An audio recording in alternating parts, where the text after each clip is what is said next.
तुलसी बाबा रमन में दर्शाए हुए हैं कि जो बालक अचरज चिन्हा माता पिता गुरु वेद निभा। इसी तरीके से सब हमारे बाल कलाकार हैं और बाल कलाकार से कोई गलती नहीं हो जाए तो अपने ही वजह समझ कर क्षमा कर देंगे और कृपया खेल पर ध्यान दीजिएगा। चलिए हमारे साथ माता भाना आज की रात हमारे कंपनी देवेंद्र जी का द्वारा छोटा सा खानदार हर जल को दिखलाने जा रहे हैं जिसमें हमारे कमेटी साहब की फरमाइश भी हो गया है। उसी को पूर्ति करते हुए खेल का नाम है नापा बटवारा सूरज कुंड गलवाई। नापा बटवारा रुदल और फुला इंद्रजीत भड्डा से निकाला और सूरज कुंड गलवाए सोना हरण सूर्य देव से करवाते। खेल बहुत अच्छा है, आप लोग शांतिपूर्वक देखते हैं। भगवती की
खिलौना मैया देवला की आंखों दे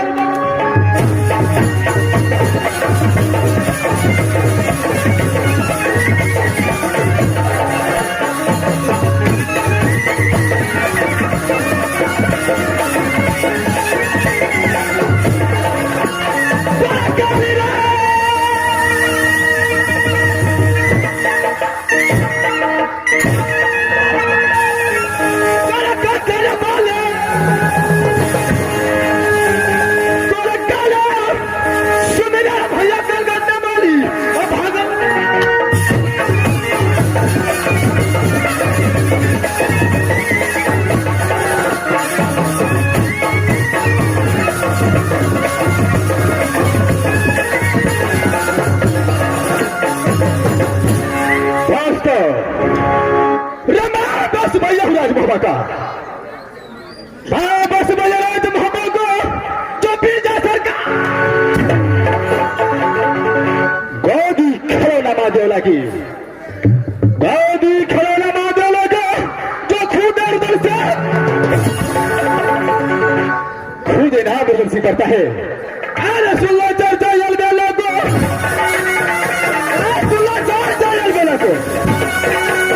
अरे तो यल बेला को सुना बखान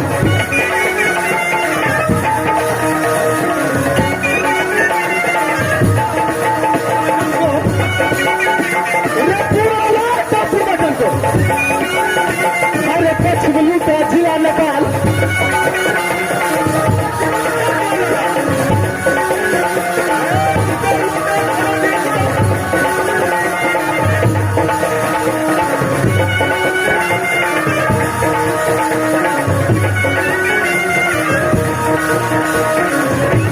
यहाँ मंगाया मिर्जापुर से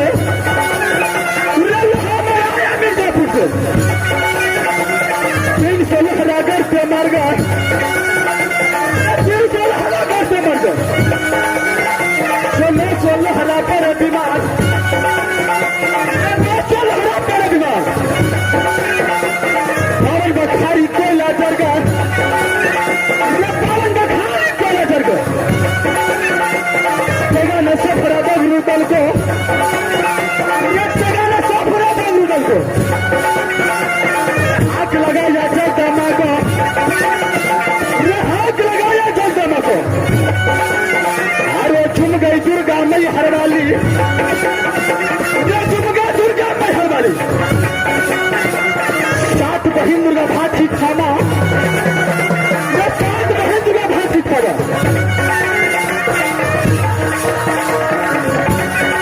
विश्वकर्मा ने चोट लगा आसीमान काटेगा लागे आसीमान काटेगा लागे 84 मन का धार तलवार 84 मन का धार तलवार सब म्यान से देगा खिंचा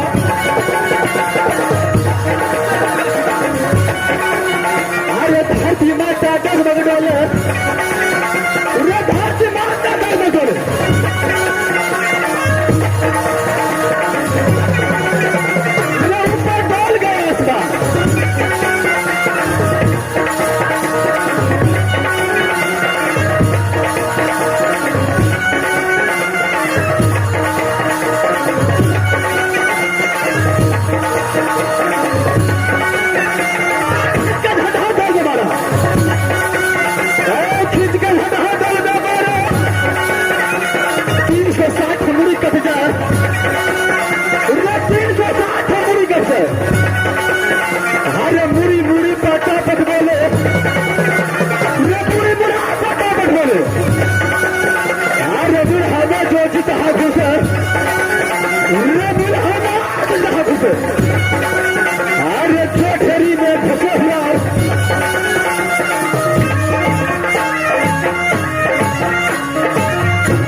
रारे का बेटा सरहद में जो पटिया चला आना कर झगड़ा पैसा खोजे आना कर झगड़ा पैसा खोजे रे तो चला पहले गंगा बस ट्रॉफी जगह क्योंकि राज पिंजरी वही तो नाथ पंडित के साथ जिस दिनों से दोस्ती लगा